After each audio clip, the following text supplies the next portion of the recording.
Inchworm. 2 repetitions and perfectly still. Ever been an avatar before? Never been an avatar before, no, first time. You'd be forgiven for wondering what on earth these Royal Navy physical training instructors are doing. Knees. No! Well, potentially, they're making the Navy ready for war. Let me explain. Knees. No! A few years ago, the Navy realised there was a problem. Around 20% of its sailors and Marines weren't fit for war. Roughly half that number could deploy, but with limitations to duties. The other half couldn't deploy at all. And the majority of these medical downgrades were due to musculoskeletal injuries. In fact, they account for 50% of all medical discharges from the Royal Navy. So the Royal Navy turned to science. In 2023, they began a huge research study, taking measurements from thousands of recruits and officer cadets and following them through to see who got injured and who did not.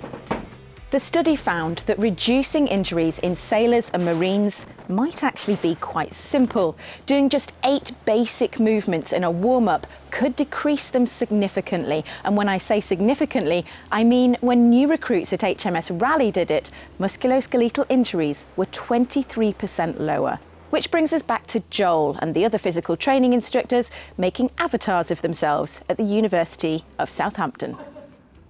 So today we are filming movements to create avatars as a resource for our physical training instructors.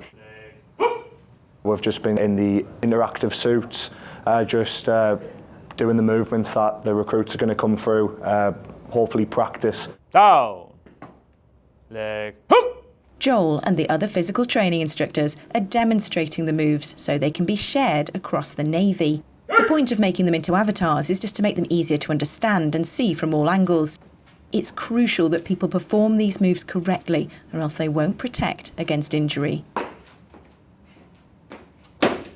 We're using motion capture to capture the movements of the PTIs as they're doing those exercises. So motion capture involves wearing a suit in this case with reflective markers over it, and then the cameras will then track those markers in 3D. Knees. From that we can then calculate and determine kind of avatars which we can then use in animation. One of the big challenges is the recruits coming through now are very different physically to those joining 20 years ago. They're more likely to have grown up gaming than playing football, and what's more, with today's recruitment challenges, the Royal Navy must accept a wider pool of applicants. It can be quite difficult, yeah. It's the transformation from turning someone from a civilian into that military perspective. We've seen that recruits, when they're joining, they have that lack of experience when it comes to some of these movements. Can such a simple thing really make the difference between sort of being injured and not? Yeah, absolutely, because if you move correctly and you've got that mobility and flexibility, then you're going to be able to do all the fundamental 7 movement patterns that a human can do. So your squat, your push and your pull and your hinge movements, they're key components to being an effective human being and moving in the right way. So that in turn is going to reduce that injury risk because you're more flexible and you're more open and you can lift and shift in a better way and you can do that movement pattern correctly. Stand by for glute bridge. We found certainly that if we strengthen through the core, strengthen through our glutes, so the middle part of the body really can have a positive effect on our limbs, so our distal part of our bodies, our lower limbs. How is it seeing the outcomes here? It's brilliant. Yeah, really pleased, really pleased. And I think what I really like though is how kind of excited by it that the staff seem to be as well, because they've really taken it on board. So yeah, no, it's great. Thanks for watching. For more from BFBS Forces News, like and subscribe to our channel.